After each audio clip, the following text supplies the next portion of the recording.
Bismillahirrahmanirrahim. Assalamualaikum warahmatullahi taala wabarakatuh. Alhamdulillahi rabbil alamin wa bihi nasta'in wa ba'd. Alhamdulillah, insya-Allah kami kumpulan 9 tugasan 2 APH 2232 iaitu kisah Pak Abu. Saya mewakili membentang bagi kumpulan 9 ini tugasan 2 Muhammad Asri bin Ibrahim yang diketuai oleh kumpulan kami Ustaz Said Muhammad Safwan bin Said Hashim, Ustaz Wan Muhammad Nazir Wan Muhammad, Ustaz Abdul Halim Abu Bakar, Ustaz Bayhaqi bin Muazzin, Ustaz Muhammad Hilmi bin Usman, Ustaz Muhammad Hanafi bin Ahmad Jamaluddin, Ustaz Muhammad Nasrullah bin Ruslan, Ustazah Hanidawati Hafizah binti Abdullah dan Ustazah Nur Azita binti Zainah Abidin. Itulah kumpulan kami. Kemudian untuk yang ini pengenalan, iaitulah kami telah membawa beberapa cara. Telah datang kepada kita berita gembira bersama datangnya musim kebaikan, betapa utama mulia dari agungnya pemandangan yang elok pada permulaan bulan Zulqa'dah yang suci. Bulan yang mengandungi keberkatan adalah satu bulan daripada bulan haji, sebagaimana firman Allah Ta'ala, Al-Hajju ashhurum ma'lumat, faman farada fihi al-hajja fala rafasa wala fusuqa wala jidala fil hajj, wa ma taf'alu min khairin ya'lamuhu Allah, wa tazawwadu fa inna khairaz zadi taqwa wattaquni ya ulil albab. Surah Baqarah ayat 197.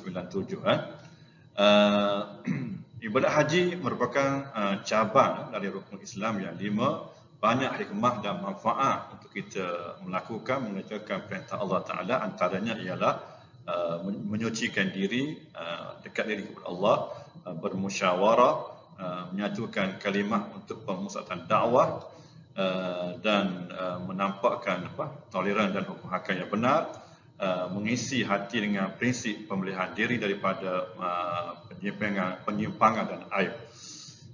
Oleh itu, ibadah haji hamba harus bermula dari niat yang ikhlas serta berazam untuk memutuskan sebarang keterikatan dengan makhluk di dunia bagi menghadap Allah Ta'ala dan pengorbanan jiwa.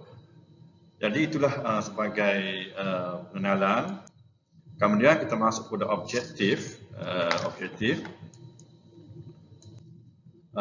iaitulah objektif haji boleh berperanan dalam penyucian jiwa manusia apabila ia mampu melatih kesabaran jiwa dalam menghadapi kesulitan dan juga mewujudkan semangat yang kental untuk membina jati diri, berjaya dalam ibadah haji. Yang berikutnya memberi kepahaman dan penyerahan pergantungan tanpa syarat hanyalah kepada Allah jua dalam segenap urusan kehidupan sebagai hamba, laungan ubudiyah kepadanya. Yang ketiga, haji yang sempurna iaitulah memanifestasikan prinsip ukhuwah Islamiyah untuk mengajar sentiasa hidup asasana beribadah kepada Allah Ta'ala dan serta mengajar dan mengendalikan hawa nafsu manusia. Kemudian berikutnya situasi kes Pak Abu yang telah melaksanakan haji pada tahun yang lalu. Haji Pak Abu sah sekiranya beliau menunaikan dan melakukan semua rukun haji dengan sempurna. Namun sekiranya beliau ada meninggalkan wajib haji atau melakukan perkara dalam ihram, maka beliau dikenakan dam. Imam Nawawi menyatakan dalam kitab Idah fil Manasik al-Hajj, i'lam anna man lam yatruk ma'muran wa lam yartaqi muhraman fala syai'a alaihi aslan, wa amma man taraka ma'mura fa ala darbatain ma'ada al-wuqufa. Artinya, tahuilah bahawa siapa yang tidak meninggalkan perkara yang disuruh dan tidak melakukan perkara yang dilarang, maka tidak dikenakan apa-apa, dan tak dikenakan dam. Dan jika seseorang itu meninggalkan perkara yang disuruh, terdapat dua jenis dikenakan dam, kecuali wukuf. Kemudian, beliau amat gembira dengan gelaran haji yang baru diperolehnya. Perasaan gembira Pak Abu setelah digelar Pak Haji ini tidak bertentangan dalam syarak, namun perlu berhati-hati dengan sikap itu. Jika terlalu asyik dengan gelaran Pak Haji itu, boleh membawa dirinya hanyut dengan penyakit hati secara tidak sedar, ujub, riak dan takabur. Imam Ghazali dalam karya agung Ihya Ulumuddin ada menyatakan bahawa riak itu terbagi pada dua. Pertama, riak yang jelas, jaliyun. Kedua, sembunyi, khafiyun. Riak tersembunyi ini lebih sukar dilihat daripada ulat yang berada di dalam batu. Perkara ini, yakni penyakit hati, tentulah akan memberi kesan kepada nilai ibadah haji beliau. Terus, beliau juga tidak terlepas daripada mengajak kawan-kawannya agar menunaikan haji. Sikap terpuji Pak Abu ini patut kita contohilah di sini, iaitu beliau mengajak orang berbuat baik. Bahkan ia merupakan fitrah bagi setiap manusia yang suka akan kebaikan. Daripada Abu Hurairah radhiyallahu anhu, Nabi bersabda, "Kullu mauludin yuladu 'alal fitrah fa abawahu yuhawwidanihi aw yunassiranihi aw yumajjisanihi kamathalil bahimati tuntaju al-bahimatu hal tara fiha jad'a." Setiap manusia itu dalam keadaan fitrah, dilahirkan keadaan fitrah. Kedua ibu bapanya akan menjadikan sama ada Yahudi, Nasrani atau Majusi. Seperti binatang yang melahirkan anaknya, adakah kamu melihat ia cacat? Hadis riwayat Bukhari. Ad-dinun nasiha.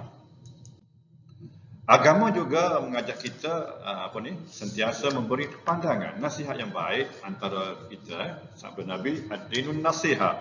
Qulna liman? Qala lillahi wa li kitabih wa li rasulih wa li a'immati muslimin wa ammatihim. Maksudnya agama itu adalah nasihat. Para sahabat bertanya, untuk siapa? Baginda menjawab, untuk Allah, kitab-kitabnya, rasul-rasulnya, pada pemimpin dan sekalian umat Islam. Okey. Namun kelakuan Pak Abu tidak berubah, selalu memerlukan mengumpat orang lain.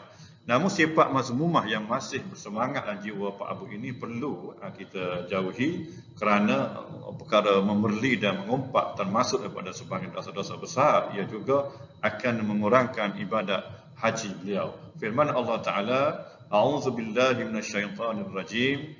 Ya ayyuhalladzina amanu ijtanibu katsiran minadh-dhanni inna ba'dadh-dhanni itsm wa la tajassasu wa la yaghtab ba'dukum ba'dha ayuhibbu ahadukum an ya'kula lahma akhihi maitan fakarihtumuh wattaqullaha innallaha tawwabur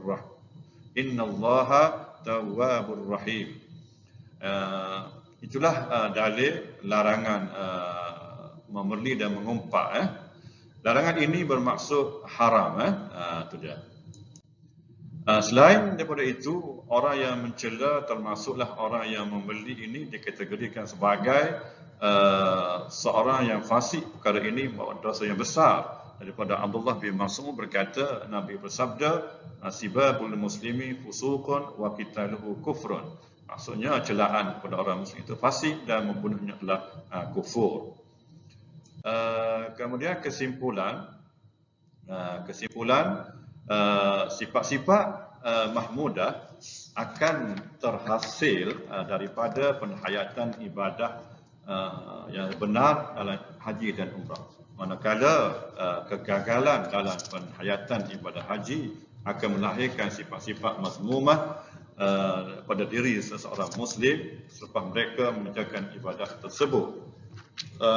Semoga segala kepayahan dan kenikmatan yang kita semua lalui sepanjang tempoh mengerjakan ibadah ini menjadikan kita hamba Allah yang beriman dan bertakwa, insya-Allah.